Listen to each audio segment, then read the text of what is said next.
Welcome to episode 25 of Two Guys, Zero Planners, brought to you by Pen Chalet. Head on over to penchalet.com, click on that radio podcast link, and unlock some great site-wide savings by using the code 2GUYS, that's the number 2 guys, all one word. There, you can take advantage of fast free shipping on orders over $50 in the US, and stock up on ink points that can be used towards a free bottle of ink. Thank you to Pen Chalet for sponsoring Two Guys, Zero Planners. So while Urban continues his vacation across Europe, I have with me yet another guest. This one actually, once again, far more known than I. How are you doing, David? Good, thanks. How are you doing today? Doing pretty good. Just got done exporting a video and, yeah, fun times with 4K. Nice. It's something. It's interesting when you go to do those videos on a laptop and it looks at you and goes, really? You're going to throw those kind of files at me? What are you doing? You horrible human being. Yeah, I haven't decided to go to 4K yet. Mainly, I don't know. Mainly it's because my logic is a lot of folks, at least on their computers, and don't necessarily have 4K yet, or at least it might not be as beneficial. But who knows? Down the line, I'll need to switch over to that. My only reason for doing it, a lot of cell phones at least do 1440, and the majority of my content's probably going to be seen on a cell phone, so if I do it at 4K, and then I go overkill and do the bitrate at like 100 megabits per second, then at 1440 on someone's cell phone, it's going to look super crisp, but like with your stuff, I've watched your 1080 videos on my phone, I've watched them on my TV, and they still look super crisp. So, I mean, as long as you've got a good camera, 1080 or 4K, I honestly don't think it matters. Yeah, I think that the videos look okay, and they look crisp enough, and I don't look at them and say, hey, it needs to, they need significant improvement as far as the look goes. Though I did have a comment someone left on a video yesterday or day before yesterday or earlier this week. Someone watched one of my very first videos for almost 4 years ago and left a comment on it saying, you might want to improve your lighting. And really? 4 years ago? Yes, they commented on the video from 4 years ago, and I just nicely said, that was one of my first videos. If you watch anything recent, you'll see a drastic difference, because at that point in time, I actually didn't have any lights. I was literally doing it by sunlight, and the lighting wasn't fantastic. It wasn't heinous, but it wasn't fantastic. But it was kind of under that thing of work with what you have. I was just getting started, making sure I even liked doing this and was good at it. And so why invest in all the equipment until you really know what's going on? And so I just was nicely, you might want to check out a more current video. And then she replied something like, oh, yeah, I did. I was just leaving feedback. I'm like, oh, okay, thanks. But you wonder what people are thinking sometimes when they leave feedback on a 4-year-old video saying, hey, you really need to improve this. I will probably have the same thoughts in 3 years once I've been doing it for 4. Well, yes, you don't want to look back at those old videos because you do cringe when you look back at, when you were getting started and the way things looked and the way... you had things set up, and, you cringe over it more than other people do. But, it is interesting sometimes looking back at those older videos. Man, I mean, I was a fool for actually trying to appear in front of camera. I should have just left it at my hands from the beginning. With or without the gloves? Okay. Me personally, I like the gloves. There's something about the gloves, because I've seen a few people do that. Let's just say it's not for me, and it has, I don't know. There's just something a little creepy about it that doesn't work for me personally, and and it's like, okay, what are you hiding? What's the video hiding here? It's like you're a magician or something like that, or is the pen too precious to touch or to get fingerprints on or something like that? So I don't know. There's just because I've seen there's a few folks out there for videos I've seen that do the glove thing, and it's not for me. Yeah, I mean, for those people, I don't know why they do it. For me, it was kind of I've got nerve damage thing, so yep. I was working on trying some new stuff to actually control that when I was doing the videos, so I'm not quite as shaky. Well, then that And makes sense. If it's something that, that helps you out, then there's a reason for it. yeah, I was lucky enough that someone mentioned an addition to my diet that was kind of off the wall. And I tried it, and it works. And that's eating halibut twice a week. Go figure. Cool. I hated halibut, but I've grown to like it and found ways to cook it. So no more gloves. So for the people that don't like the black gloves of doom, you're never going to see them again in a video, unfortunately. Even though I kind of grew to like them, I kind of felt like a Sith Lord there for a second. Now, I've seen the white gloves that I've seen some people use. Those look a little, it's like museum quality kind of weirdness going on there. So, but could you imagine how many gloves I would go through? Because on the videos, I do the thing where I'll just quickly smear the ink and... Oh yeah, if you had white gloves on, then that wouldn't work too well. Right, especially the museum ones. I'd have to buy a new $10, $12 pair of gloves every video, and the overhead for that would just get insane. You make more money, that you lose money on any video because any revenue you get from ads is less than the amount you had to pay for the gloves. Well, right now, thanks to YouTube doing all the monetization switches, I just don't make revenue, so I'm doing this really out of a labor of love. I love doing what I do, the podcast, the YouTube stuff. I just do it because it's fun, and I get to talk to great people, and occasionally I get to show off pens that I have in my collection, so I'm happy with that. And that's what the basis for what it needs to be is it needs to be fun. You need to enjoy it, and that if you can make it something larger, then fantastic. But deep down inside, you need to enjoy it, because if you don't enjoy it and it turns into a job and a burden, then you're not going to have fun, and you're not going to want to continue doing it. So that it's fun for you and you still enjoy doing it, and that you love talking to folks, then that's a perfectly good reason to use this podcast and videos as an extension of your hobby, and that you kind of get more out of the hobby by doing those things than you would just playing with your own pens. Exactly. I mean, where am I going to have a spirited debate about whether or not the Esterbrook Phaeton 300 is a valid pen or just a cheap Indian school pen knockoff? I'm not going to be able to do that with myself in my bedroom, but I can have that debate on YouTube with people in the comments section. Absolutely. And that was a fun debate. I still think that pen has merits on its own that demand the $70 price tag, but hey, people are people, and they're going to disagree sometimes. Is it still a $70 pen? Something like that. Well, I still think it's worth it. I like it, and I think Kenro did a good job bringing Esterbrook back. But that's a tangent. I've kind of brought you here today to bait you into a discussion on turquoise. I happened to pull out basically all... Okay, first of all, I pulled out I went through my blue inks and pulled out what I think is turquoise. I mean, turquoise is such a broad range that there's certain colors that I'm like, okay, is this really turquoise? Is it not turquoise? So, what are some of your favorite turquoises? I mean, honestly, I like Robert Oster turquoise. I think it's very well done. It's got more of the greenish shade of turquoise to it.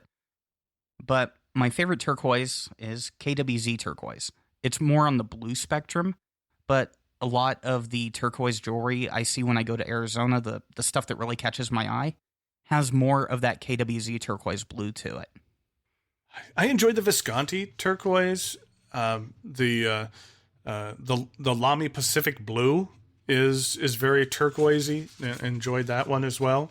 One of my favorite inks is Iroshizuku Konpeki, and that's kind of turquoise-ish. An ink that was one of my first inks I really loved that the brand has gone through a lot, but Private Reserve Naples Blue is a really good turquoise. Now, I'm not quite sure if that's something that they are still producing or if the old inks are still good. I should probably open up that bottle and see what's inside of it. But that's an interesting turquoise as well that has some pop to it. I actually needed to try to get my hands on some Private Reserve inks. I mean, that's always a brand where I hear people saying that they do really good work. The swatches I've seen are just beautiful, and I have to agree with you there on that particular Private Reserve ink. I just never have actually gotten to try them myself.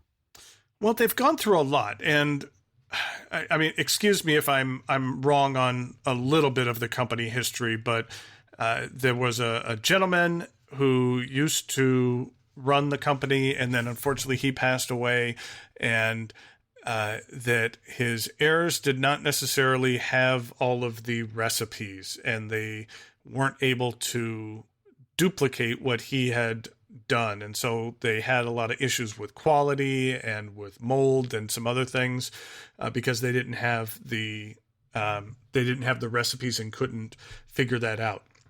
And apparently, I believe that the brand has been sold to some new owners and that they have recently revived it. They've been showing up at some pen shows. They weren't at DC, but I believe they're at San Francisco right now, and that they've kind of relaunched the brand. Now, I haven't been able to try some of their newer inks that they've produced, but there is kind of at least some newer inks that are being, I believe, produced possibly by a third party. I'm not 100% sure. I think that the owner mentioned something like that, to where they were being made by a third party and not necessarily by her. But there is kind of some newer Private Reserves coming out, but it's kind of gone. The company's gone through a few iterations. Okay, yeah, that would explain some. I mean, if, like you said, some of the details may be here nor there, but yeah, anytime you transition that much, there's going to be discrepancies. It's just a matter of getting the quality back to where you as a brand think it's good enough for the customers, really. Yeah, and then what happens is, they had some issues with some quality for a while, and it takes a while to get over that. If, you have a reputation for your inks getting all moldy, that then it's going to take a lot for you to then overcome that. Once you have figured out those issues and resolved those issues, then a lot of people remember those things. I mean, how many people mentioned Visconti and their nibs and some of their quality assurance and things like that? It's something that has been significantly improved upon over the last few years, but they still have to kind of live with the remnants of a period of time where it wasn't so good for a while. Yeah, I mean, I may or may not have mentioned that on the last episode with Brad. It just keeps coming up because it was, like you said, it was just something that kind of got ingrained into the fountain pen community. If EQC equals Visconti. And inks that will ruin your pen equals noodlers. I mean, there's just a whole bunch of things like that in our community, kind of. Yeah. And, it's hard sometimes not to judge things on blanket statements like that, but that's unfortunately the way it is sometimes, or at least as far as people perceive your company. It really is. Kind of circling back around to turquoise, there's one ink that I really think qualifies as a turquoise, even though they named it after something else, and that's the Lamy Amazonite. I don't own that one. I like it. Ron over at Pen Chalet talked to me into buying it, and it's one of those inks where I really do think it qualifies more as a turquoise than the stone that they named it after. On a side note, I was at DC and I was walking around and I just heard this voice call my name, and I kind of turned around and wasn't quite sure if they were talking to me or not. And then I turned around and that person called again. And who was it? And I thought I recognized the voice, and it was Ron.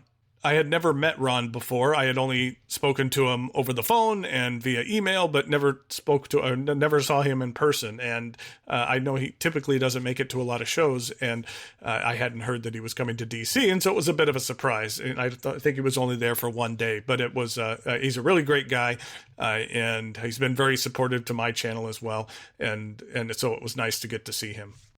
Yeah, he did the same thing at Philly, too. When I went down to Arizona and got to hang out with him over at Pen Chalet, he was like, yeah, I'm going to try to get out to more pen shows.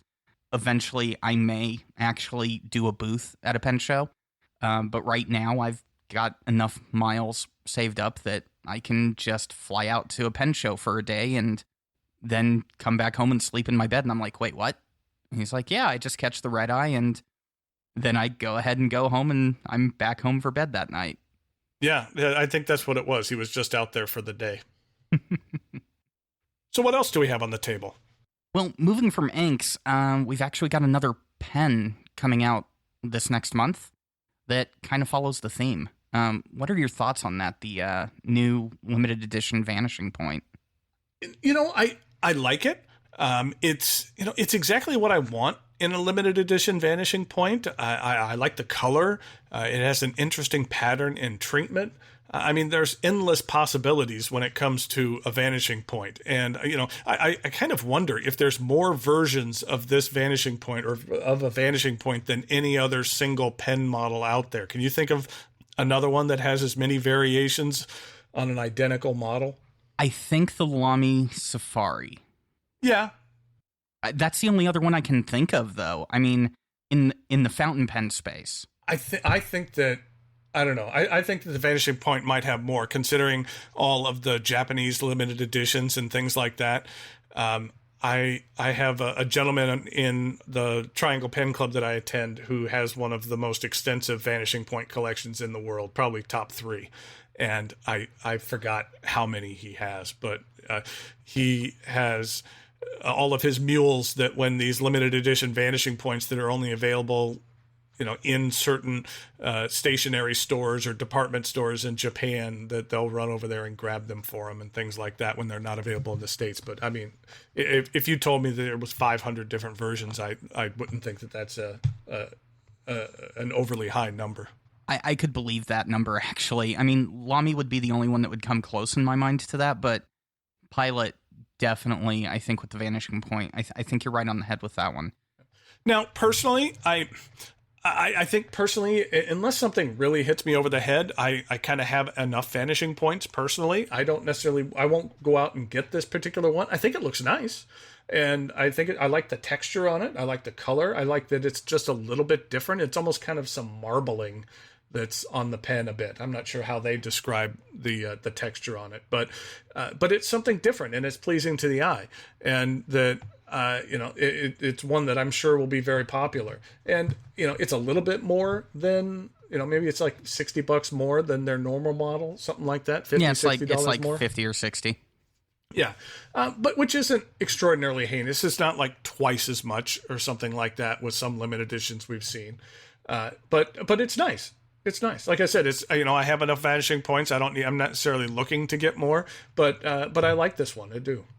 Yeah, this one hit me in the head in all the right ways. I went ahead and already got it reserved.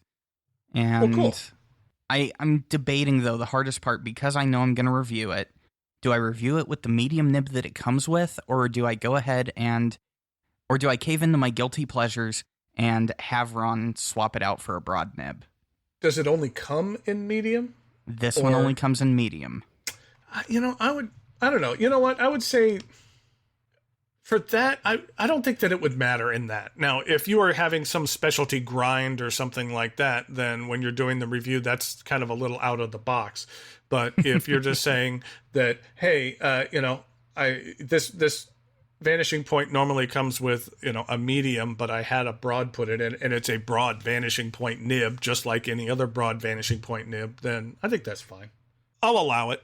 I'll allow it since I'm the judge of everything, that has to happen in video reviews. I'll allow it. Fair enough. I thank you for that. My other plan was to go ahead and actually have the nib shipped off to Masayama and have it turned into an ultra extra fine. See, now that would actually, in some ways that would add to the review if you then discuss a little bit about the process of getting something done by Mike or the process of getting a custom nib done, which could be add to the conversation. I think that, oh man, now I really want to do this for a video concept. Because of how the Vanishing Point nib system is, just go ahead and get a couple Con 40 converters, a couple different nib sizes, and actually have one of them done by Masayama and literally hot swap them in the video. Oh, it's easy enough just to trade the entire the entire, guts of the pen out. That's simple enough to do. Exactly. If you wanted to kind of show a comparison between the two, it's an easy change. I'd say the Vanishing Point's probably one of the easiest pens to do a hot swap with. Yeah, because it's all one piece. You're not having to flush out the section or anything like that. It's just all contained right there. So, yeah, I think you're right, that as long as you have an entire other nib unit, then it would be very easy to switch.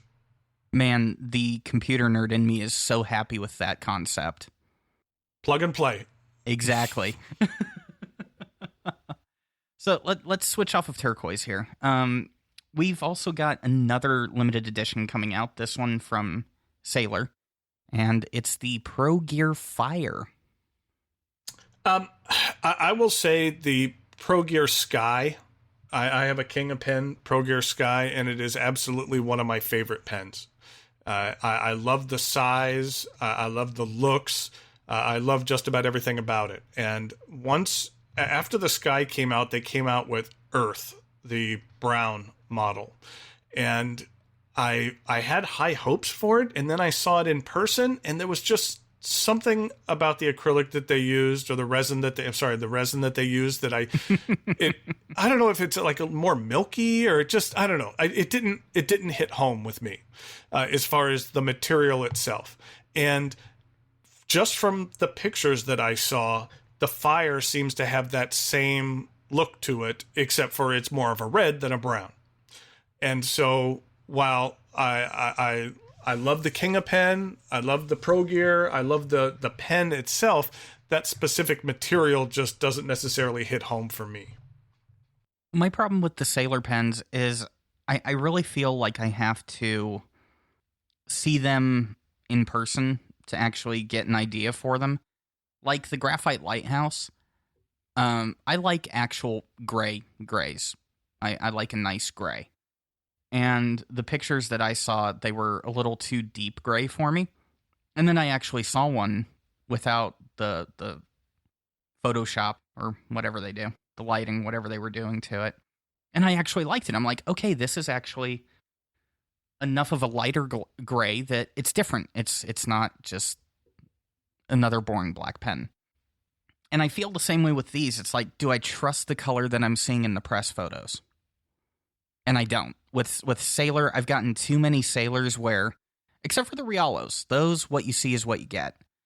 But every other Sailor I've seen, every other Sailor I've owned, the photos just, they don't seem to match the pen in real life. Yeah, and that's why I was excited. Like I said, I was excited about the brown, and I thought it would be interesting, and I almost picked one up. But then once I saw it in person, I'm glad I didn't purchase, because I know I would have been disappointed once I actually received it, just because I thought that I thought it was going to be a more dense color, if that makes sense. Yeah. And that it just isn't quite as dense. Now, I actually have a Pro Gear called the Konreki, which I do care for. I'm reaching over here to pull it out of my pen drawer. That is a one that I actually really like. Have you seen a Konreki at all? I have not seen a Konreki. It is a limited edition Pro Gear that came out to celebrate the 60th birthday of Sailor's Nibmeister. Don't recall his name offhand, but it is 3 different colors of red, to where there's red, or there's a very, very dark maroon on the finial and end of the barrel, and the barrel is a lighter shade of red, and the cap is a darker shade of red. So it kind of has 3 different shades of red on it. And I actually like this. This one's nice. I like the colors on this one. And it's kind of interesting that there's some transition between the colors. And there's a lot of symbology when it comes to red and Japan and the color birthday, or for birthdays and things like that. So it's an interesting pen, and it's basically just a limited edition Pro Gear. I'm looking at a picture on Imgur, however the kids say that, with a very familiar handwriting of the Sailor Konreki, written in Diamine Red Dragon. Oh, yeah, that's what I keep it inked in there with. The handwriting looks very familiar here. Not going to lie. Just 1 second here. What did you just look up? I just typed in Sailor Konreki and then switched over to images, and it's like the 7th image down. Boy, what was that? I guess, yes, that is my handwriting and something that I must have put on Imager or whatever how we pronounce that. I don't know why I put that on there. So we'll see.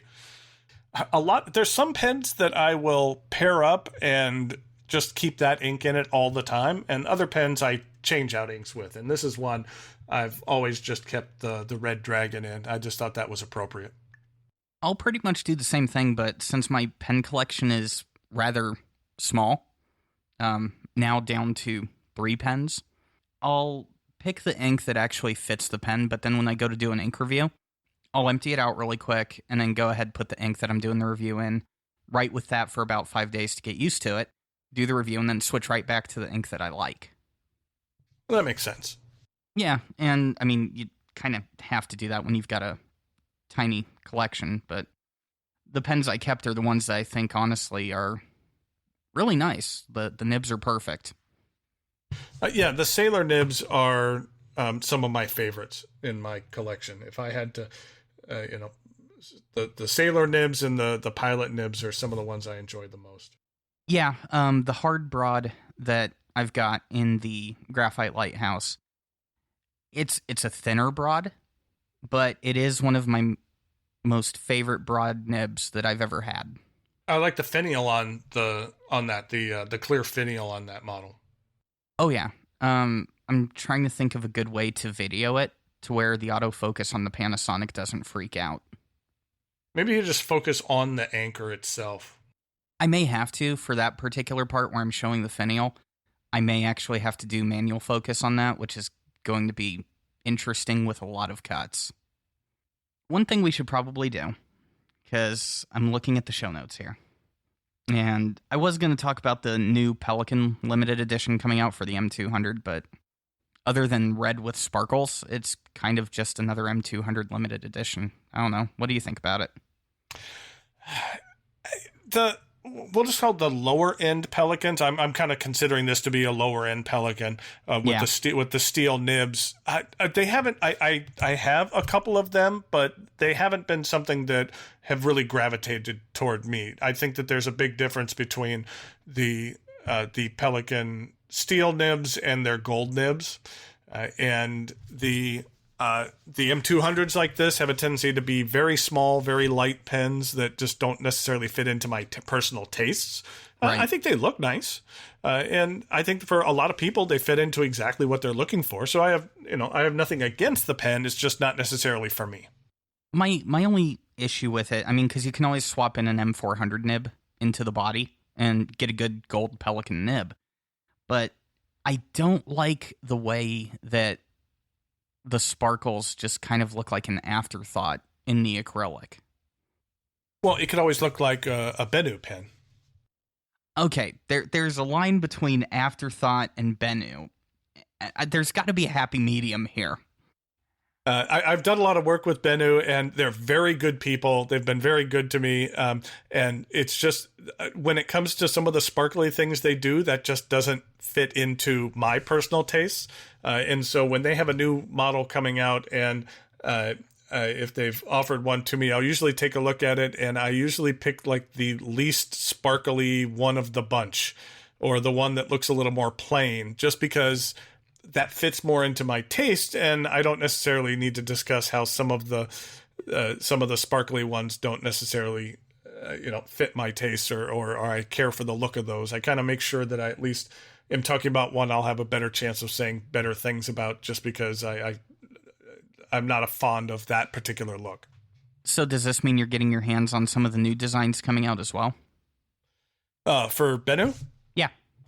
Yeah, I have a tattoo in my hands right now that I actually going to be putting out a review of the tattoo next week.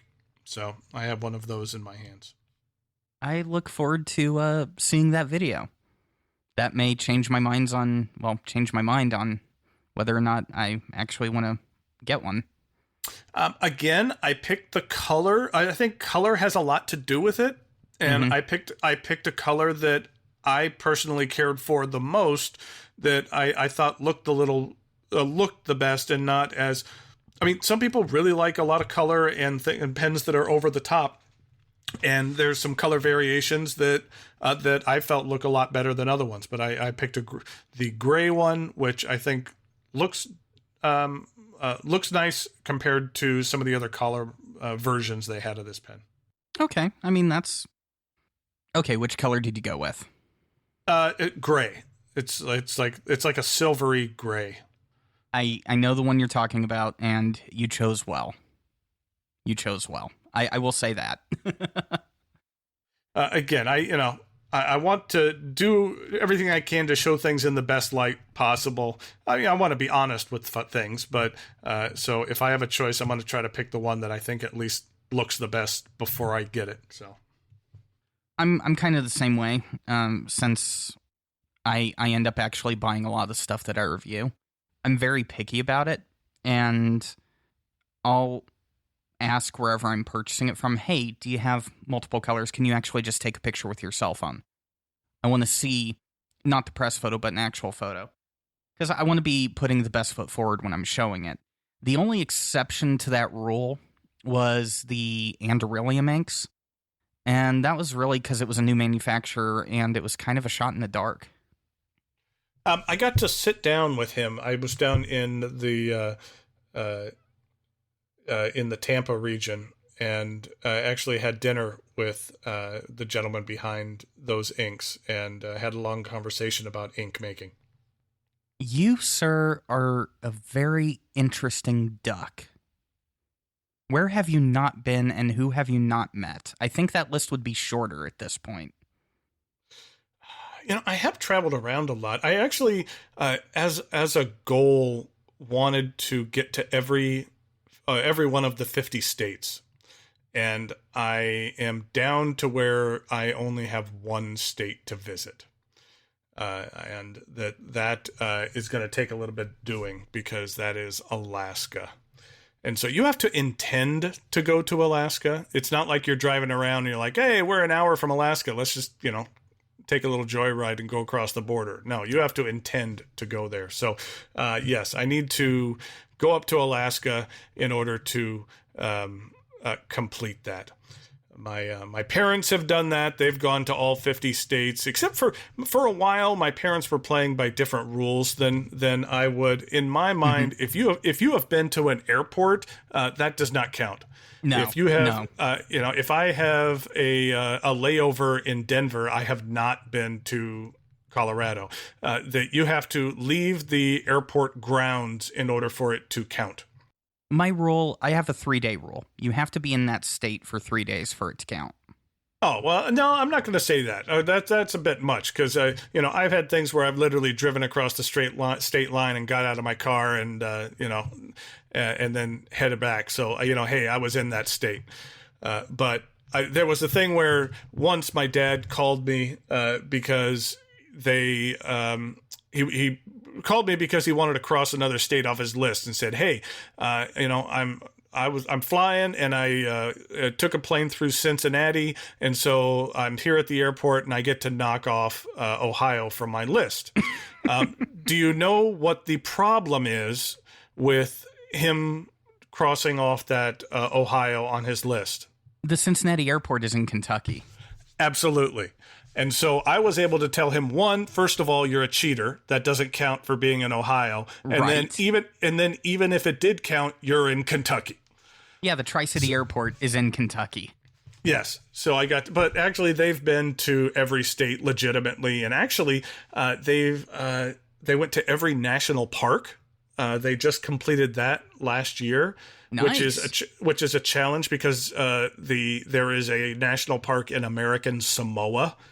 So they had to go to American Samoa in order to complete that. And now they're actually working on their continents. They took a cruise to Antarctica, and then they're actually going on a trip in about 2 weeks to China. And so they will cross off all their continents off of their list. So then all they have to do is get a private flight to the moon, and they've managed to cross that off too. But Will that happen? Probably not in their lifetime. I'm waiting for the time. I'm waiting for the moment where we can actually say that that's a possibility. I think it'll happen in our lifetime. I think it will. But then what are you going to do when you get up there? Other than if there's just like a hotel that you're just going to look out the windows. I don't know. There's a lot of danger involved in there if the tourists can't necessarily go out and run around the moon's surface unless there's something so safe that that tourist from wherever can't hurt themselves when they're frolicking about in their little suit. I would try to make a contraption with a GoPro that could survive re-entry in Earth's orbit and try to chuck it from the moon back to Earth. That'd be quite the thrill. There's contraptions involved. I couldn't do it with my own arm. Yeah, I'm sure a robot could, though. A slingshot.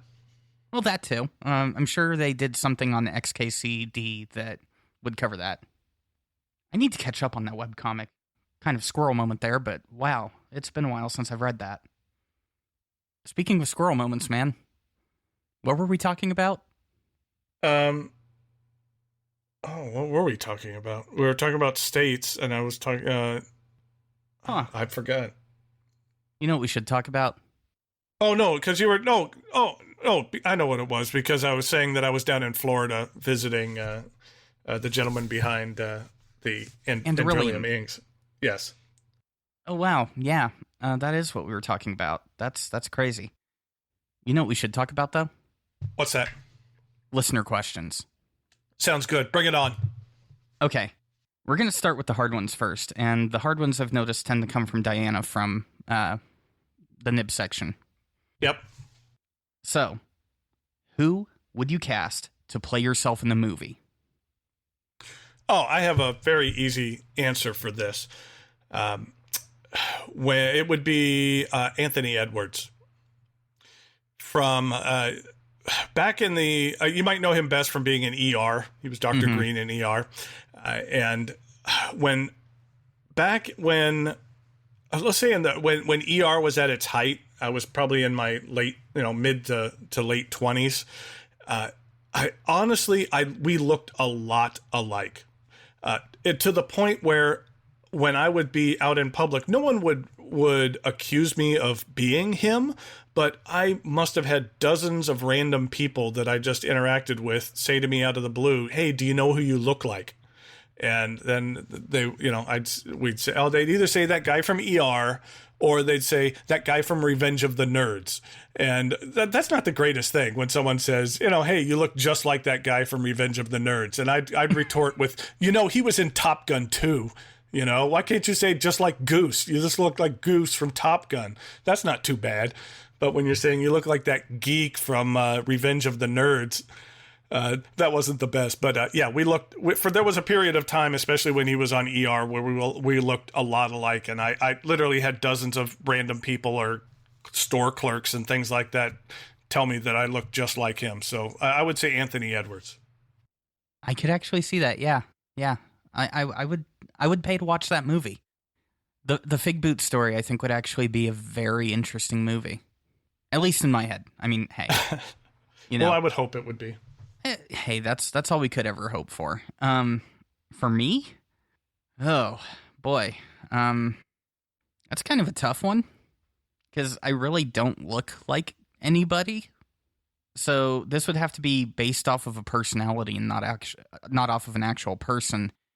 And for that, I just don't want to be. I don't want myself to ever be in a movie. Let's just be honest.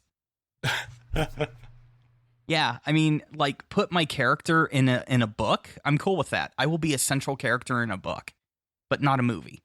Now, if you were going to pick who would write the book about me, like who would write the crazy story of my life or whatever, I would want it to be written by John Scalzi.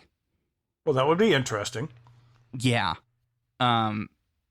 Like his, which one is it? It's, Android's Dream is just the perfect mesh of sci-fi / detective noir story that I would like that kind of biting wit to be the story of my life. So I wouldn't want to be in a movie. I wouldn't want anyone to portray me. but I would want John Scalzi to write my life story. Cool. So, next one. Video is one of the most popular medium for reviewing fountain pens online. Do you find there are any built-in limitations to video, vis-a-vis written reviews, blog entries, etc., that you struggle with? How do you think those limitations might be overcome? Well, I think the biggest limitation is length.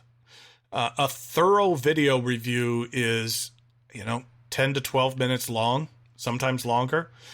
You read through a blog post, it's not going to take you 10 minutes to read that review online. And Right. so the challenge is holding people's interests. Also, in order to produce video reviews, you need to have, a few more tools in your toolbox than someone who is, I don't want to say just writing a blog, but by all means, that's a talent in itself. But you need to have a few more tools. You have to have a production sense. You need to have some more equipment. You need to know how to write. You need to know how to speak. You need to know how to speak on camera. You need to have an interesting camera presence. You have to be knowledgeable about the subject, have interesting things to say. Then you have to know how to edit. You have to have decent handwriting, or else people criticize you for that. And then on top of that, you need to have a love of fountain pens and an extensive collection, or and build up relationships with distributors, manufacturers, and craftsmen in the business. So there's only a few things that you need in order to create some good quality material. And so sometimes it's challenging to basically have someone be an expert in all of those things. And so, I feel I do much better in certain of those areas than other areas. But you kind of have to, when you're bringing video into the equation, you just have more things that people are going to be picking apart and, basically finding about that is going to make them either like or not like your work. And so you have to, in essence, be better at it so that you can reel those people in as well and keep them as viewers. I think video, one of the things that makes video the hardest medium to work with is, in a blog, one mistake doesn't ruin the blog. Forgetting to capitalize a word doesn't ruin it. Forgetting one detail during any process of the recording, the editing, or the final bouncing of the video can wreck hours, if not days, of work and preparation. In my case, I spent probably 3 hours this morning having to recover the audio for my KWZ video because I forgot to put one piece of sound isolation near my microphone. One of the things that pains me is, after a while, when you're going through the editing process, there is, we'll call it the last step. And the last step is I've edited the review, and or maybe I might even notice things when I'm editing it. But if I notice something, I misspoke, and it's not something that I can edit around, I despise it when I have to throw in a little graphic to correct something I said. I hate doing that. But at that point, it's like, do I really want to set back up my equipment and re-record for a half hour or something like that just to fix that one piece, get everything to match up? But yes, I had to do that recently when I misspoke on something, and it pains me every time I have to do that, just because it doesn't look the greatest. I want it to be perfect. I want it to be right, and I don't want to have to correct myself like that.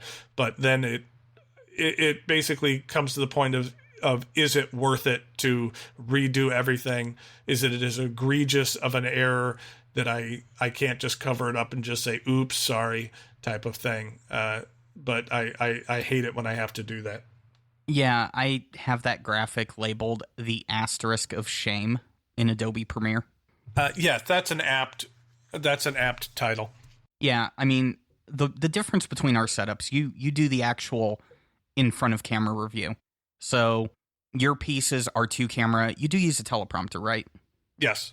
Okay. you actually do it the right way. You've got the camera, you're looking at it, you're looking at the teleprompter, you're actually presenting, you're doing a video presentation. I do the how it's made type video. So a lot of my stuff is filmed in pure silence, and then I go back through and I do the voiceover. So for me, the Asterisk of Shame is extra shameful, because at that point, I've already recorded the audio. I should have gotten it right the first time. And I'm sitting there, I've exported the audio from Premiere over into PreSonus Studio One. So I've done all the audio tweaking, I've mastered the file, I put it back into Premiere, and then I notice that I say 50 milliliter bottle instead of 25. I just spent like an hour and a half in PreSonus Studio One mastering the audio, so I don't want to go back to undo all that work. So yeah, it turns into an Asterisk of Shame moment. The one that was bad, that it was in recently, I reviewed the Shone Pocket 6 fountain pen. And at the end of the review, I meant to say that this pen was going to be available in limited quantities on a website. And I accidentally said it was going to be available in limited qualities on this website. Man. There's a big difference between limited quantities and limited qualities. And so, yes, that one was an Asterisk of Shame that I had to put on there. And I was kind of fortunate no one called me out on that one, just because that one was rather egregious. And it was just my brain, my brain not having the wrong word come out of my mouth. Man, I mean, it's like one of the beautiful things about podcast work compared to video work. Like, you and I can sit here and talk about pens and stuff all day long on this podcast, and if there's an error, I can tweak it in the audio software, go back through, and everything's fine. Like, there's a couple spots where you, listeners, aren't going to hear me mess up. You're going to hear a coherent sentence, but David has gotten to listen to me stumble over a few things and immediately repeat it again so I could say it right. Yeah, I've lost track of how many times we've done that. I started keeping track, but then, I could only make so many tick marks on this piece of paper. Yeah, I'm already at like 20 or so it's just like one of those things. I quit keeping track as well. Like, Mike will keep track of stuff with a pen on where he needs to go through and edit.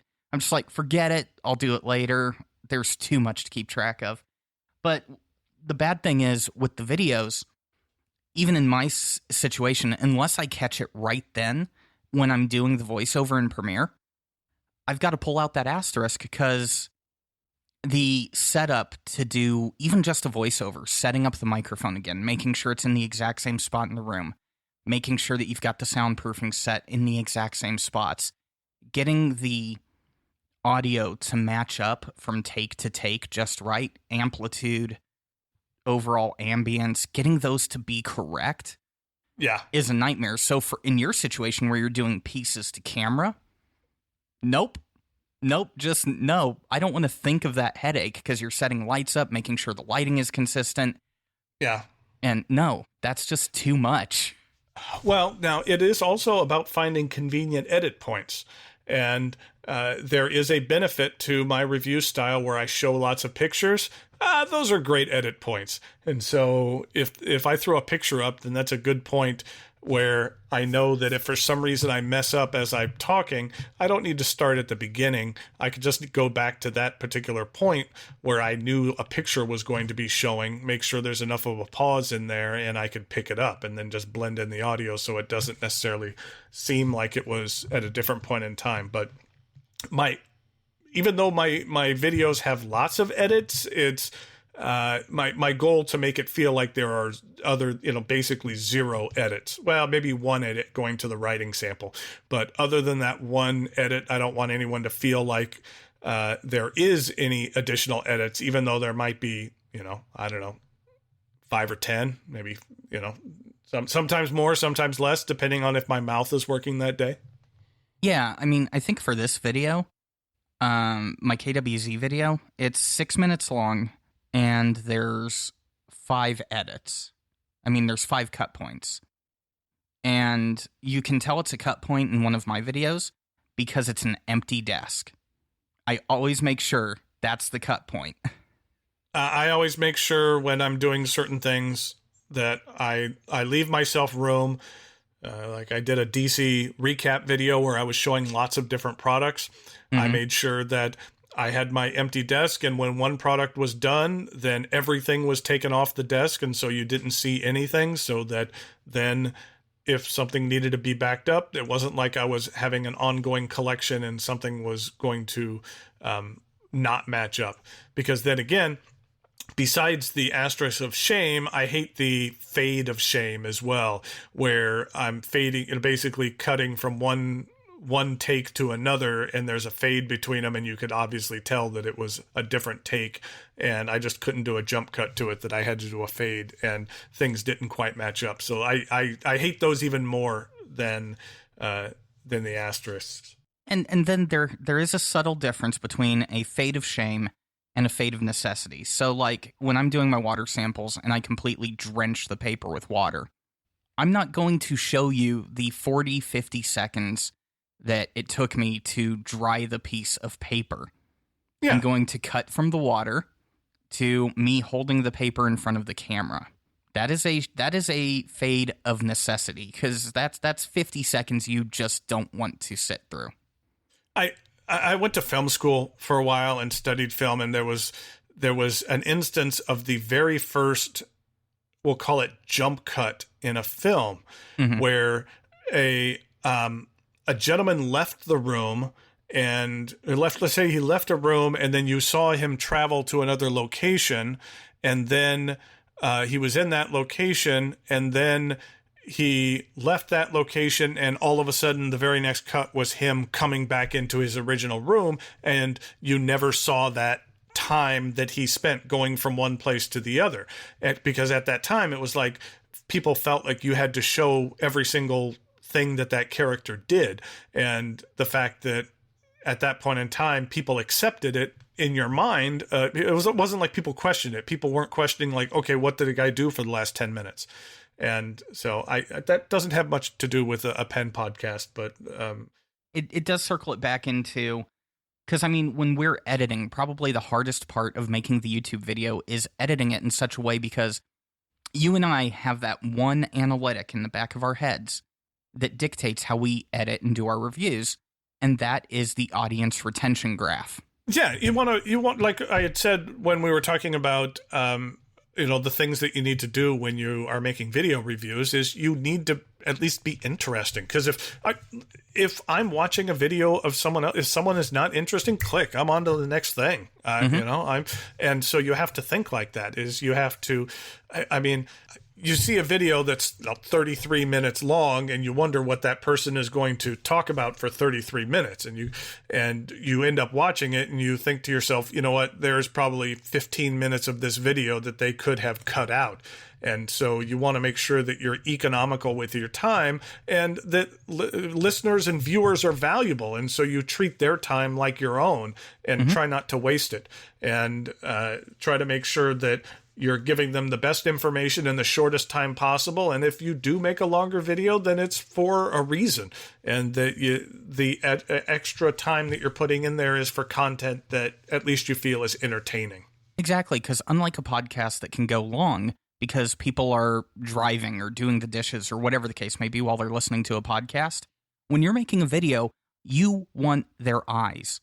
Their time, their actual time and energy has to be focused on what you've got on the screen. So you, like you said, you've got to value people's time when you're doing that. And one of the changes I had to make is on my ink reviews, the audience retention would stop the second I hit the writing sample.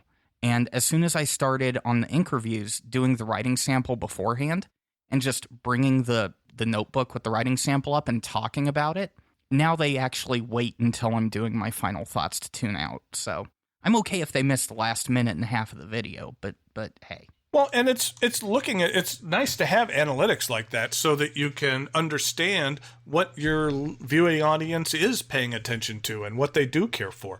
And that helps you get better because, you always want to get better and improve on what you're doing. And, you don't want to be doing the same thing over and over and over again. I mean, are your favorite bands the ones that, have had 15 albums and every single one sounds the same? Or do you like those bands that have a tendency to change and grow over time? And so their albums now don't sound a lot like their albums 15 years ago because they've kind of grown as people and changed what they do and kind of reflect what they're into personally into their music. Yeah, no, I don't like Nickelback. Wait, what? Oh, yeah. I agree with you completely. My favorite bands are the ones that do change. I mean, even punk bands that used to start off like the angry street punk bands like MXPX and Lagwagon, all the bands you used to hear on Tony Hawk. And you listen to their stuff now, and they're more pop or they're more rock, or some of them have even gone straight metal. But they evolved with how they felt the music should be, and I like that. That was a good analogy from you. Mine was kind of weird. Well, the prototypical one is the Beatles. I mean, I don't remember the exact time frame, but like from Meet the Beatles to where in essence they were kind of a glorified boy band. I mean, right. I don't want to demean them in any way. They're some of the most talented songwriters and musicians that we've ever seen, but in essence, they were a boy band. And it was something like 2 years later or 3 years later, I mean, not that long, to like Sgt. Pepper. And that is as far away as you could get from being a boy band and, Love Me Do as you could get. But their life changed. Their tastes changed, and they changed as people, and their music reflected that. But, I mean, that was like 2 or 3 years later, which is amazing when you see the vast difference between those two pieces of music. Oh, yeah. I would have loved to have been the mixing engineer for those projects. Circling back around the fountain pens, though. Wow. You and I on a podcast together is a scary thing, David. So, Brad got to answer this question last time, and you get to answer it this time as well. Everyone already knows my answer, so we're just going to focus on yours. How important would you say the out-of-the-box nib experience is to you, and do you immediately deduct points from a fountain pen if it doesn't write well or won't write at all out of the box? And is it the responsibility of the manufacturer or the retailer to make sure that the out-of-the-box experience is a good one? I think it's extremely important. I mean, the out-of-box experience is very important to me. You have to imagine that I'm just making up a number, but 95% of the users out there who buy a pen are probably not going to touch the nib, meaning that they're not the people that tweak with the pens. They're not the ones that are going to go out and get it tuned or have a special grind put on it. They're just going to use it stock. And if you can't get your stock nib right, then you're doing a disservice to 95% of your customer base, which is not a good business model. You're going to have people that are going to want to, take whatever pen they have and put some funky nib on it or do some crazy grind or tweak it themselves. And that's great. That's what they want to do. But you need to, if you're a manufacturer, you need to create something that is going to work right out of the box without any issues. And if then people tweak it outside of that, then that's on them. But, and that's what Visconti got in issues with for a while that we discussed earlier, that they do significantly better on now. But the out-of-the-box experience was not good because you weren't quite sure what you were going to get. When their nibs worked well, they were incredibly good. But there was quite often where they didn't work well. I can recall personally getting a Homo sapien that had a fine nib on it. It was just extremely toothy, and I just hated it.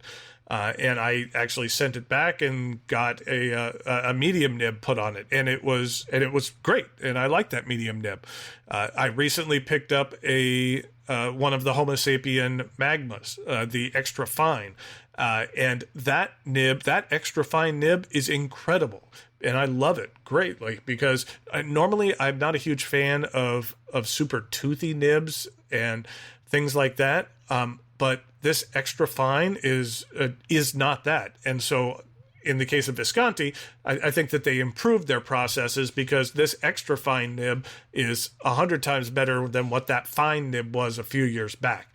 So I feel that you need to get it out of the box because that's the lasting impression that people have. Because if the impression is that as soon as you get it, you have to send it back to a company because it's not where it needs to be, then that's not a good way to build up a good reputation.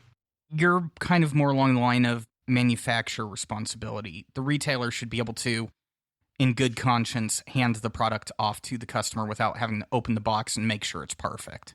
Yeah, I think that it's the manufacturer's responsibility to get it to the retailer. And then, okay, obviously the retailer is the one who is the first person to take the brunt of any issues.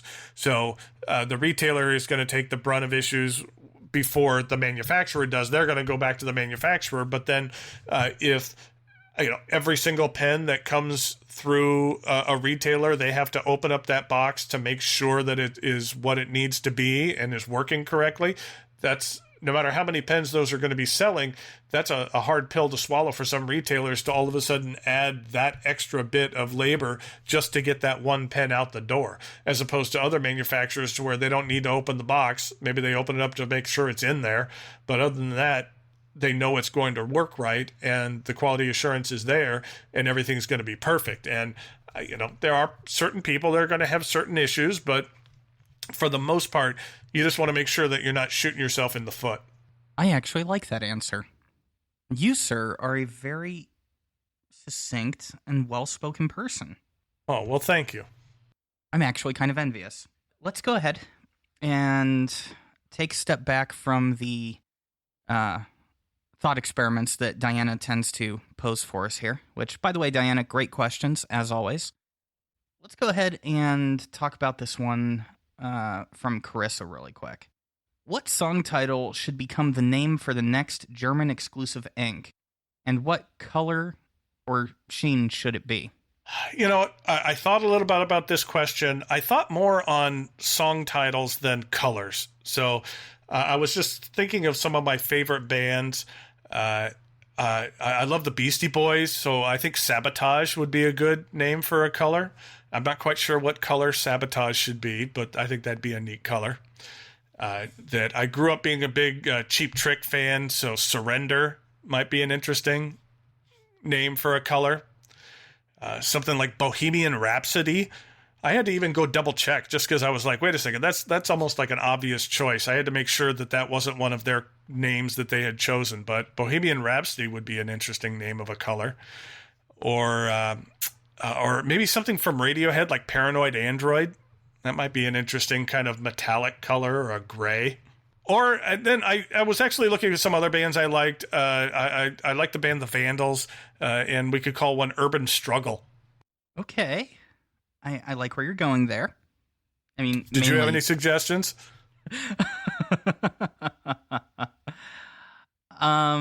Okay. For more of a classical feel to it, like Valkyrie Red, I think would be a good one. Because whenever I listen to Ride of the Valkyries from Wagner, I imagine just a very intense, almost angry sky above me when I listen to it.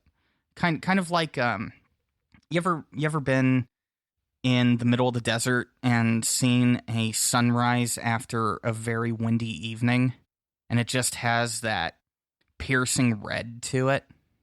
Yeah, they're beautiful. Yeah, that in an ink, and just call it Valkyrie Red, and that would be perfect. Yep.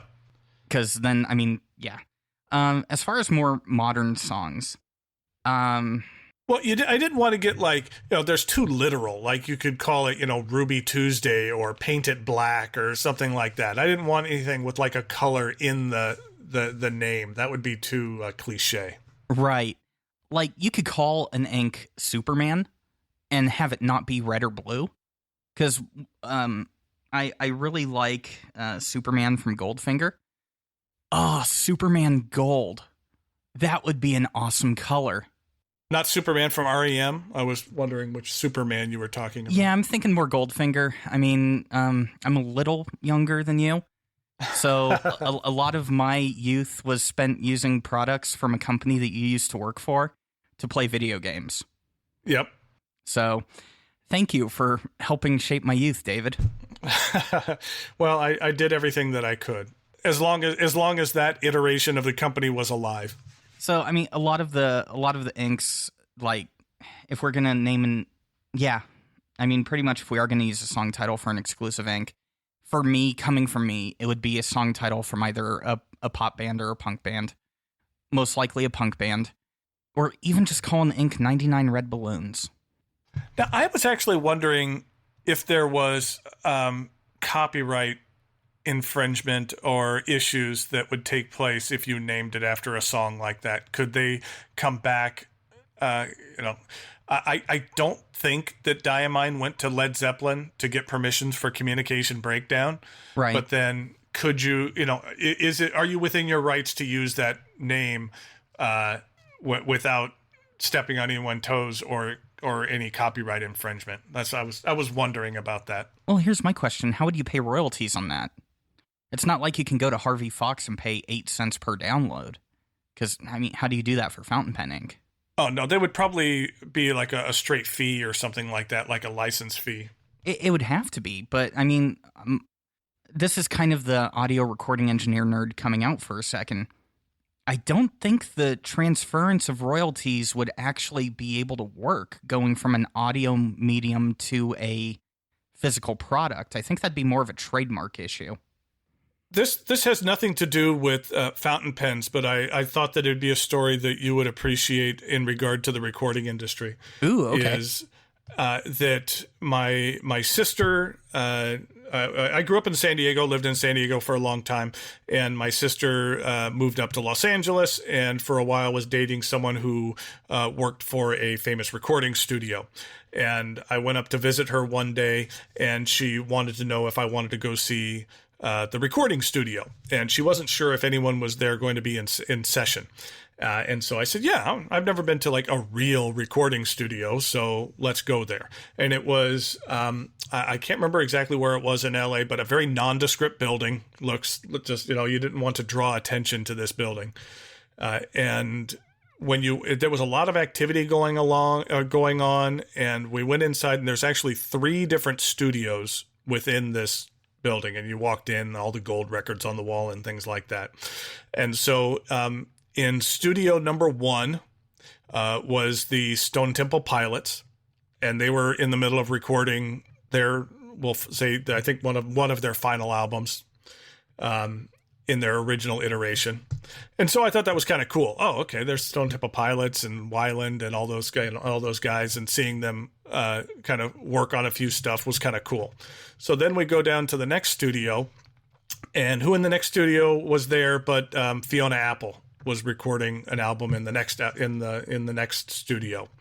And so she was working on stuff, and we hung out there for a little bit, and that was interesting.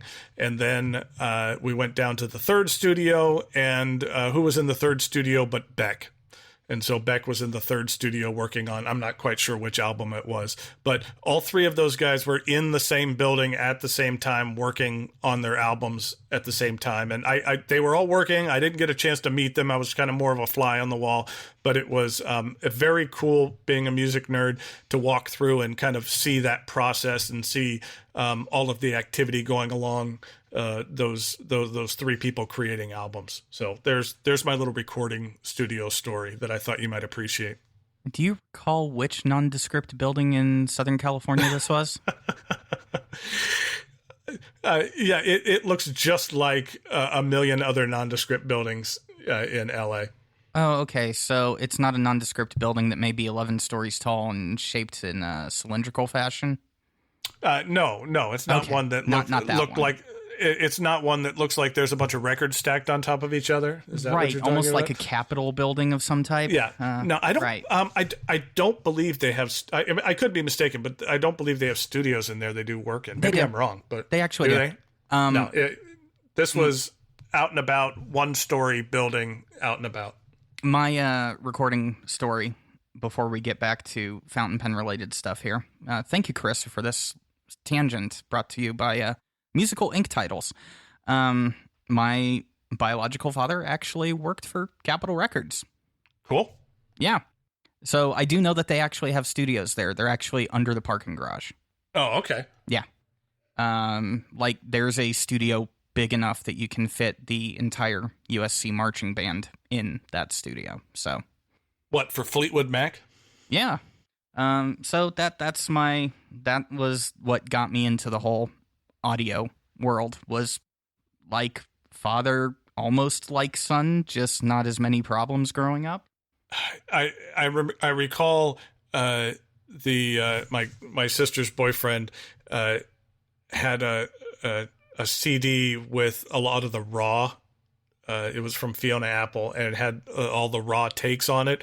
Yeah. And part of me was like, okay, I really want this, because this is like cool stuff that, you never get to hear. And part of me wanted to ask him for it, but then another part of it was, I think he pretty much said, I'd be fired if they knew I had this outside of the studio. You are not supposed to take this stuff outside the studio. Right. And burn it on a CD. But it was just all the, all the takes and outtakes and things like that, but would be fascinating to just listen to. Oh, indeed. The recording life is interesting. When you've done 100 vocal takes for one song, there's some pretty interesting raw takes in there. Yeah. So, moving on to a couple questions from Alex here. What is on the list for a podcast that you want to be a guest on? I've already answered this one, so we're going to focus on your answer today. I was kind of looking through the list of podcasts that I have a tendency to listen to. I actually just went to a podcast taping yesterday, a live taping of a podcast called Doug Loves Movies. I don't know if you're familiar with that one. And it was at a comedy club here, and I would love to be a guest on that show. Usually there's 3 panelists, and it's more about cracking jokes and playing movie-related games and things like that, but it was in front of a live audience at a comedy club. I enjoyed that show. There's a few NPR shows that I would love to be a panelist on. I'd love to be a panelist on Wait, Wait, Don't Tell Me. That would be amazing. Or like a guest on Ask Me Another. I would love to write a story and tell it on This American Life. That would be incredible. I think that would just be amazing. And then a podcast that over the last few months I've really gotten into is the Skar Brothers Dumb People Town. Are you familiar with that podcast at all? I will be after this show. Basically, all they do is they take an idiotic story out of the news of people that just did dumb things, and they just read through the story and comment on the story. It's a simple concept because their supply of stories is going to be endless.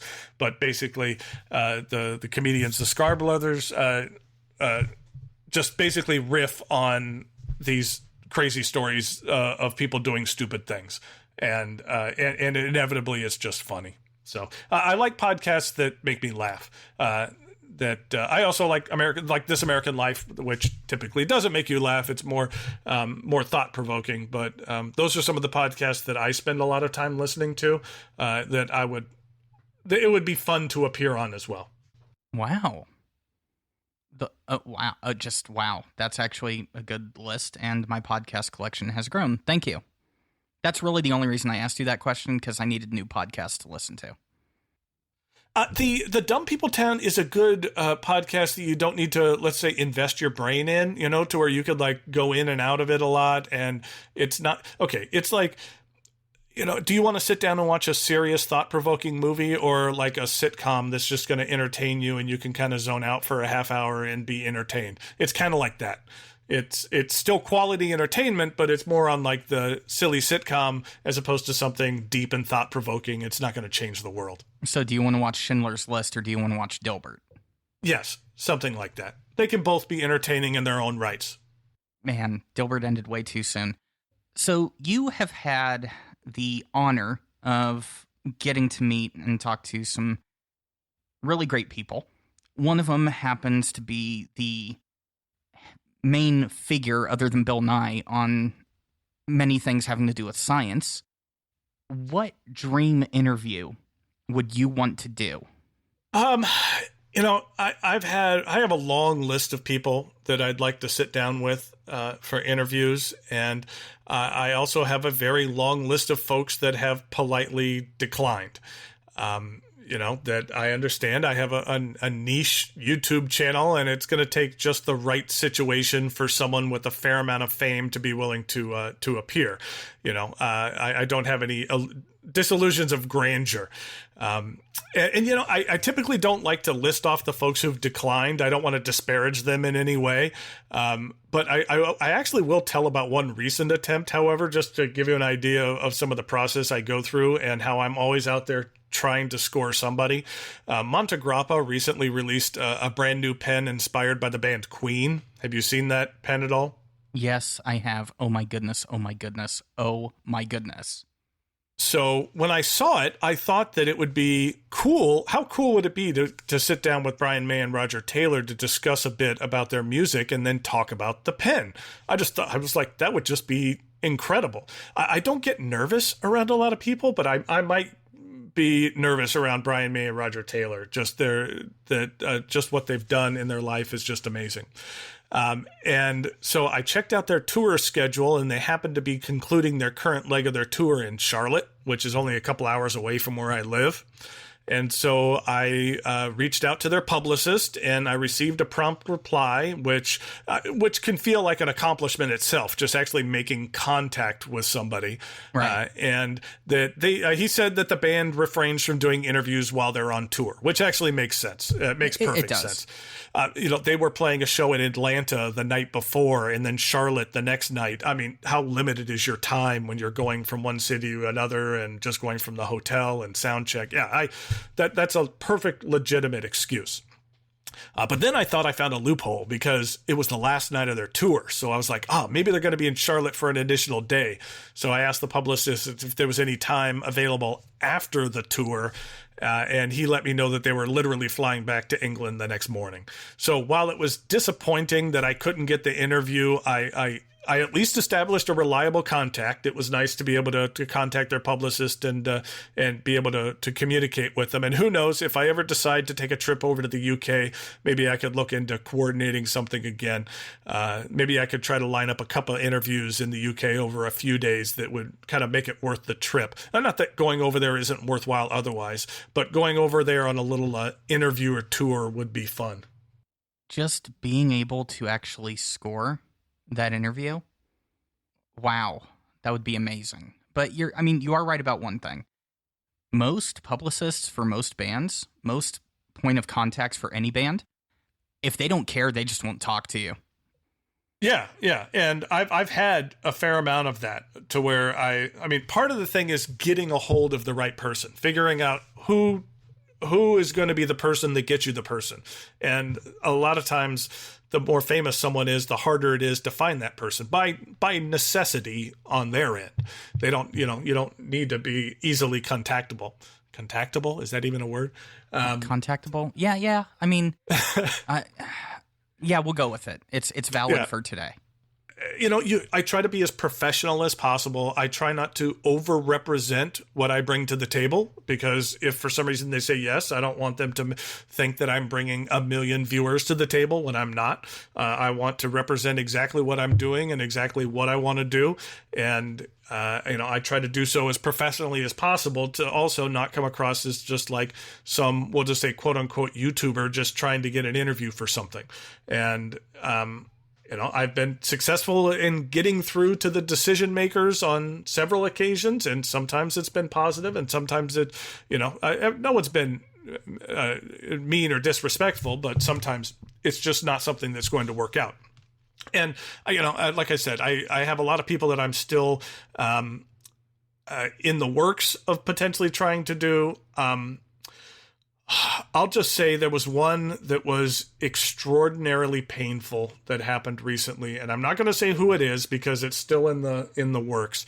And It's someone that I don't want to jinx anything, but I think everyone would significantly enjoy. And I've been working on this for over 2 years, almost 2.5 years, in contact with the folks that can make this happen.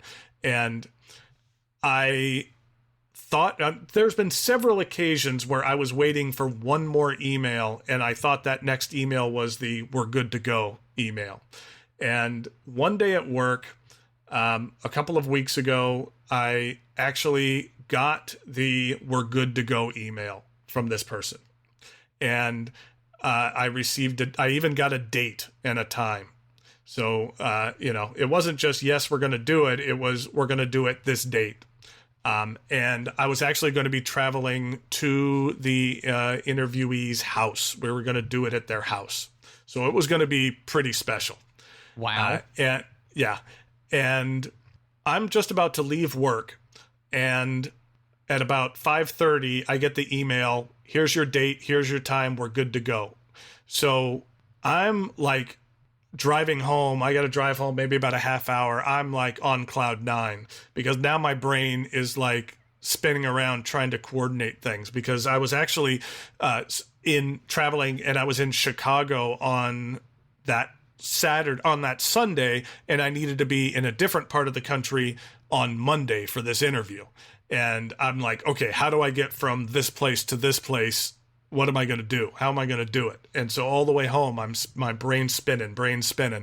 And as soon as I walk in the door, I check my email, and there was another email saying, sorry, there's been a change in schedule and we have to put this off. And so for like half an hour, I was flying high, and then it was very painful because I came crashing down, a half hour later when they had to reschedule and we have to readdress at the beginning of the year. And so that was painful, because it's one thing just to get we'll see.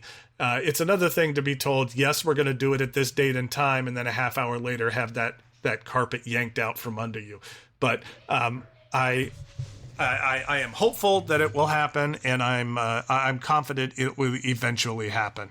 Hopefully it does. I mean, especially after you've already had the high one time. Hopefully you actually get the full payoff next time. Yes, and I tell very few people if I'm close to someone, or if I think I'm going to get, and I did tell a couple of close friends, and I have learned that the next time this happens, no one is going to know until it's done and in the can, and I have basically, once I'm back in the car and I check my video camera to make sure it all recorded. Right. Yes. Then at that point in time, I will then, post something on Instagram or tell my friends, but because then all of a sudden I'm turning around explaining why this thing didn't happen that I said was going to happen. So yeah, everyone will find out about once it actually happens. I would not have wanted to be in that position. Okay, so then I get home and excuse me, it's one of those things where I'm trying to tell someone else in the family about, I'm now pretty upset of what happened. And I had a jacket on, and I'm trying to tell what's happened and how now I'm upset. And our dog Jenny, just wouldn't stop barking at me as I was trying to talk to another person in the house. And every time I opened my mouth to say something, she barked. And every time that happened, I was getting more and more frustrated. And then to the point where I usually don't have like little fits or something like that, or throw things. But ever you have one of those things where all of a sudden you just want to take your jacket off as quickly as possible and like throw it on the ground. But yeah, the jacket is not cooperating, and you could barely get it off. So now you're in some kind of, entanglement with yourself as you're trying to quickly take off your jacket, but it has you tied up and you're just literally trying to take it off. And yeah, that was my silly little tantrum I threw once I got home, because I couldn't explain how upset I was that something had fallen through. Oh man. I can only imagine it, like just you sitting there, like you're trying to get that right arm out of the sleeve and it's just not doing it, and it's like frustrating you even more. And then like 20 minutes later after the fact, you're kind of like, did I pull a muscle or something? No. I'll admit that was a little childlike. Yeah. It's been a while since I've done one of those, but I've done a few spectacular ones. I may or may not have broken a TV one time by throwing a shoe really, really stupidly. Yeah. I was mad because I tied the shoe and then the shoelace got caught on something and I walked away and it untied my shoe and I was already running late that day.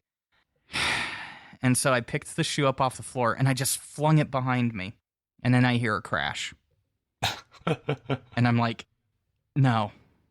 And then I just look at the TV, look at my foot, look at the TV again, and look down at my foot. And I'm like, man, I didn't even put socks on. This is just horrible. And I just sat there and just stared for a while and like, I didn't need to throw the shoe. Yeah, that was interesting. Yeah, it's been a while since then. But 2 more questions, and Sure. then I'll let you go. If you could create a pen show anywhere, anytime, where would you put it on? Large show, small show? How would you do it? Well, I was thinking more just of location, and that I think it would be fun to have a large scale show in New York City. Now, right now, I mean, basically right in the heart of Manhattan. It's an incredibly fun place to visit. There's lots of things to do, lots of places to see, tons of great restaurants, and it would almost force you to get out of the hotel. While a lot of fun around shows kind of happen at the hotel, I think it's good to get out and explore a bit of the town you're in. And if you're in the middle of Manhattan, it's very easy to do so as opposed to being out in the suburbs or something like that. Get into the town a day early and see a Broadway show or eat at some cool restaurants for dinner. The downside is that it's an expensive town, but and there is one in Long Island, but that's a ways away from the city. So I don't necessarily count that as being in New York City. Plus, I have not been to that show, but I have looked into going to it. It's at Hofstra College, I believe, and there's not a lot around it. And so it's not like there's much to do outside of that area. But I think having like a show in New York City, in Manhattan in the spring or fall when the weather isn't too much of an issue, would be a lot of fun. I actually like that idea. I think last episode, Brad and I were kind of taking it from the perspective of just creating something that's not done. But I actually like how you're taking just the concept of putting it somewhere that that in and of itself, I think, would create a really nice pen show atmosphere, come to think of it. Because, well, I mean, part of the most fun thing about pen shows is hanging around and spending the time that you spend with folks. And that it would just almost, in a way, force you to get out and do more things than just hang out in the hotel. That you would have to go out and, and hang out elsewhere around town. And then depending on where you need to go, it's just a quick cab ride away or something like that. It's an incredibly fun place to visit with tons of things to do. Have you ever had a chance to go up to the Fountain Pen Hospital? So the furthest east I have been is coincidentally Cincinnati. Uh-huh. I have flown over the East Coast when I lived in Europe, but I have never been further east than Cincinnati on the ground. So no. Quick little story about the first time that I went to the Fountain Pen Hospital. It was the day of my Neil deGrasse Tyson interview. And it was a Monday, so the interview was like at Monday at I'll say like 10:30 or 11 o'clock or something along those lines. We'll say 10:30, and I was literally going to the airport directly directly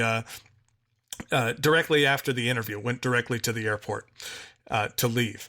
I really wanted to go to the Fountain Pen Hospital, but they are not open on the weekends. And so the only time to go was on Monday morning, the morning of the interview, which is pushing it a little bit.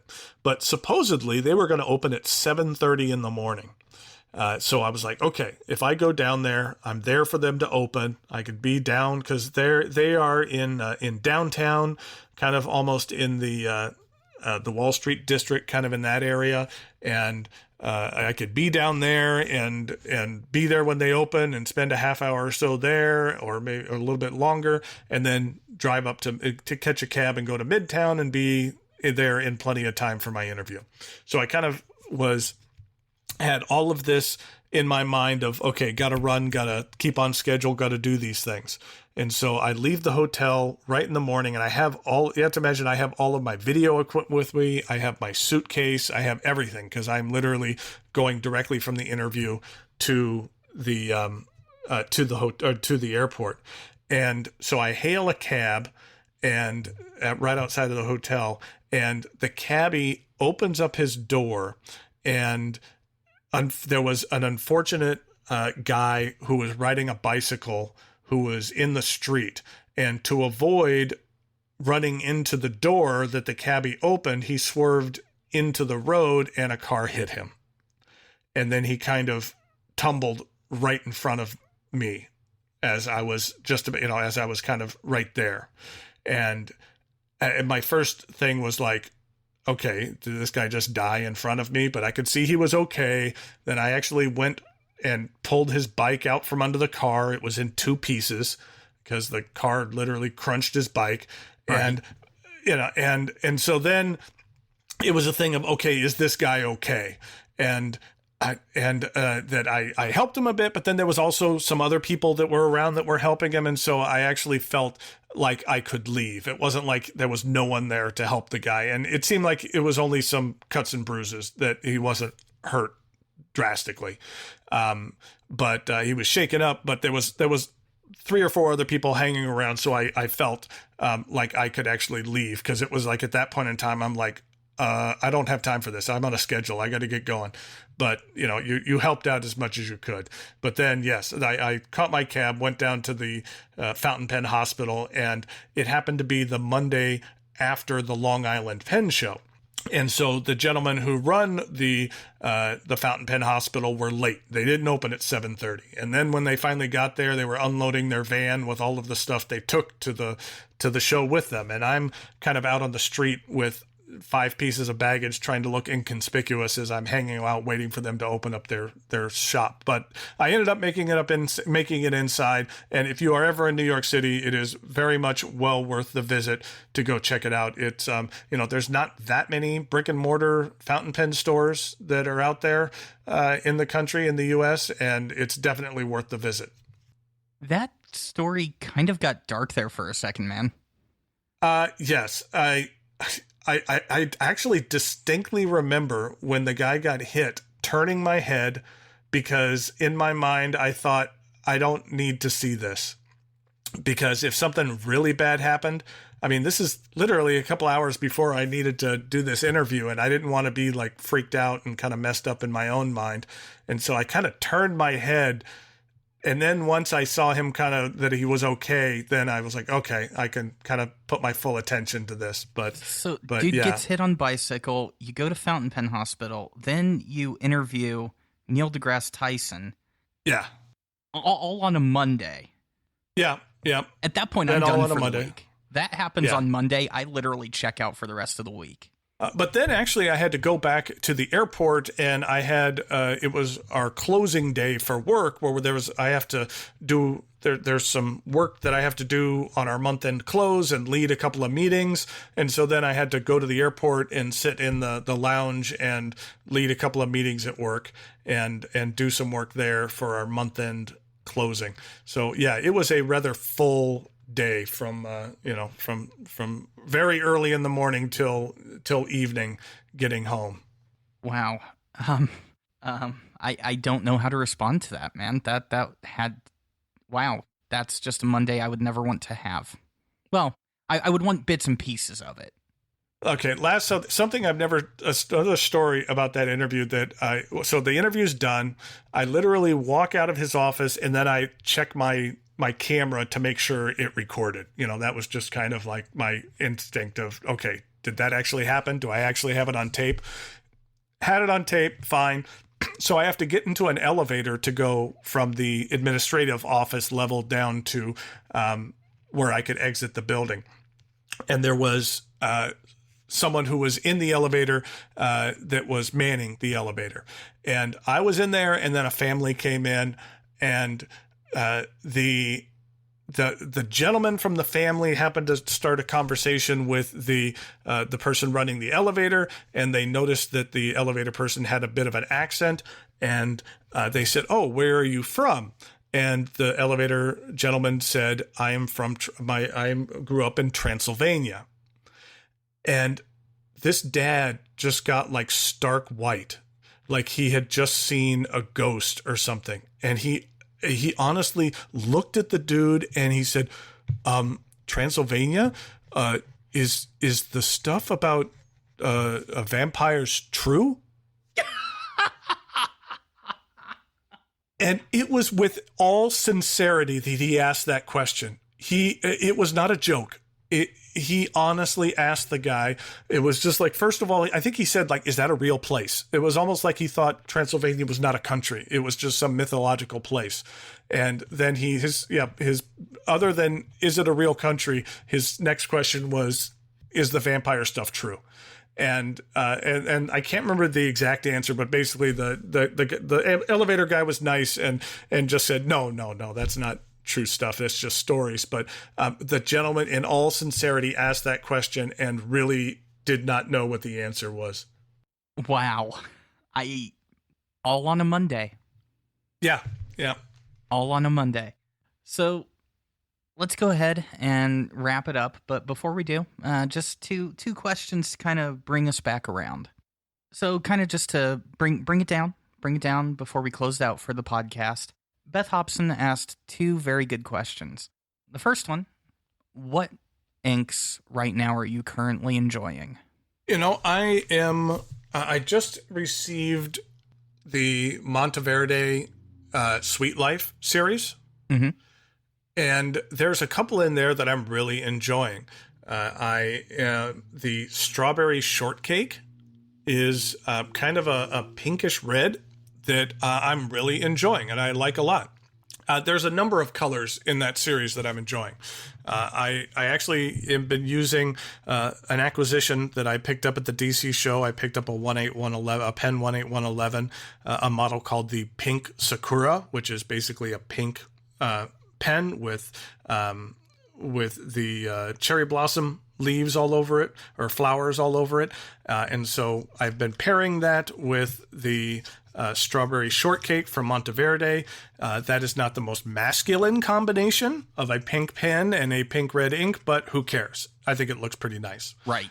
So lately I've been playing around with that. I have enjoyed the new J. Herbin, the Nepal ink. I think that's a solid addition to their lineup.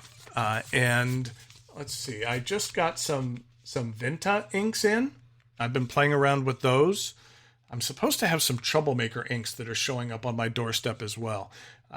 And I'd say probably my favorite recent acquisition is I picked up two Diamine inks, some of their music series, the Purple Rain, but I got Communication Breakdown, and that's a solid ink. I really like Communication Breakdown. For me, I'm not playing with any new inks at the moment. I'm kind of doing a little bit of a back at home feel. So the next couple inks that I'm working on and reviewing are the ones that I come back to quite a bit. That's KWZ Turquoise, Colorverse Schrodinger, and then Robert Oster Soda Pop Blue. Those are the three that I'm rocking right now. All three of those are solid. Yeah, I mean, Schrodinger is just a very good green, little bit of shading, not over the top.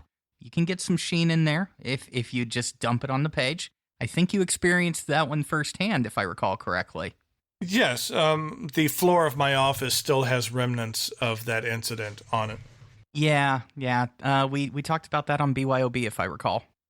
Yes, I spilt half a bottle all over my desk and the floor. So I have experience with that ink. But outside of that, it is a good ink. I like that green. It really is. Now, as for Soda Pop Blue, I had to recall whether or not I had Soda Pop Blue in there or Carolina Blue, because those two inks look exactly the same. Yes, and probably in the time that we've been talking, Robert Oster's come out with about 3 more inks as well. So we should go check their site to see if there's any more out. I mean, they make fantastic inks. I just think they're starting to get a little bit crazy in the physical amount of inks that they are producing. Yeah. As far as the inkscape goes, Robert Oster has probably more inks than almost anyone else at this point. I think there's like 1 or 2 brands that may have more, but he'll have more in about a year. Yes. And then I can imagine that gets challenging then for retailers as far as what do you carry. If someone has, I don't know how many inks he has now, but let's just say someone has 100 varieties of ink, then you're not going to have too many places they're going to carry all 100. They have to kind of pick and choose what they carry. Yeah, I mean, like, Ron only carries, I think, like 90, maybe 100 of them, but he doesn't carry all of them. Yeah, there might be a lot more out there. I don't know how many total there is, but there's a lot more than what some folks are carrying, and it just comes down to an inventory issue of physically keeping that much inventory of that many varieties. Oh, yeah. I mean, especially like if you've got an agreement where you're going to carry 10 of each color, and you've got a maker that has 175 different inks. Okay, congratulations. You now have 1,700 bottles of ink on your shelf. Well, and when it comes to inks, especially, everyone wants what's new and shiny. There's certain inks that, they come out and you're going to see a big spike in their interest and sales, but then it's going to get to a steady state as far as what those are going to sell on a regular basis. Everyone wants what's new, but can it be something that's sustained over a very long period of time? Because then if you can't sustain it, then it doesn't make sense having all of those SKUs. We'll see if they're able to maintain having this amount of SKUs over an extended period of time. Exactly. So last question for you. Yep. What are your planner plans for 2020? Starting in 2019, I picked up a Hobonichi Techo, and this was kind of the first time that I really committed to using some type of daily planner. And I wanted to commit to using it, give it a good shot, see if it's something I actually enjoyed using. And I love it. It's something that I've really, really enjoyed using. It's been very helpful. Because previously I would kind of write down my to-do list and kind of just have an ongoing list and on a single piece of paper, and then I'd every once in a while change it and make it a new piece of paper. But now I can kind of, if something needs to be done next Tuesday, put it on next Tuesday's page. And so I've really enjoyed using that, and I'm looking forward to it's almost getting to the point where we have to order next year's planner. And then I had refrained from picking up a cover for it because I wasn't sure at first whether or not I wanted to invest in a cover, if this was going to be something that I used on a regular basis. And when I decided that I did want to continue using it, I started looking for covers, but I really wanted something thin. I didn't want something thick and bulky, and that's what most of the covers are. I didn't need a whole planner that had tons of pockets and room for pens and things like that. I just wanted as like a thin of a cover as possible. And I was able to find one. Actually, was able to find one from a company named Pop-Off Leather, that they make a leather cover that I've been using for a while and have really enjoyed using that. And I'll be coming out with a review of that cover in a few weeks. Not coming up in the next couple of weeks, but somewhat soon. I'll do a review on this Pop-Off Leather Hobonichi cover and probably discuss using the Hobonichi and the things that I have gained from it and some of the pluses and minuses I feel for using that. So that's kind of what my planner plans for 2020 are, to continue using the Hobonichi. Mine is pretty much no planner. I will continue my 2-notebook system. Notebook number 1 is my Endless Works notebook that I do all of my review stuff in, so pen reviews, ink reviews. I do them all on the Tomoe River paper, that way the product has the chance to shine. Yep. And my second notebook is also an Endless Works notebook that I will do a journal entry, and I will make a hierarchy list of things I need to do. Cool. Yeah. It's not really a planner system because it's more of a journal, and it doesn't happen every day, but yeah. 2 guys, 0 planners. There you go. Well, definitely thank you for joining me this afternoon. It's been a pleasure recording with you as always. Well, thanks for having me. I appreciate it. To everyone listening, thank you for sticking with us once again for a long episode with a guest.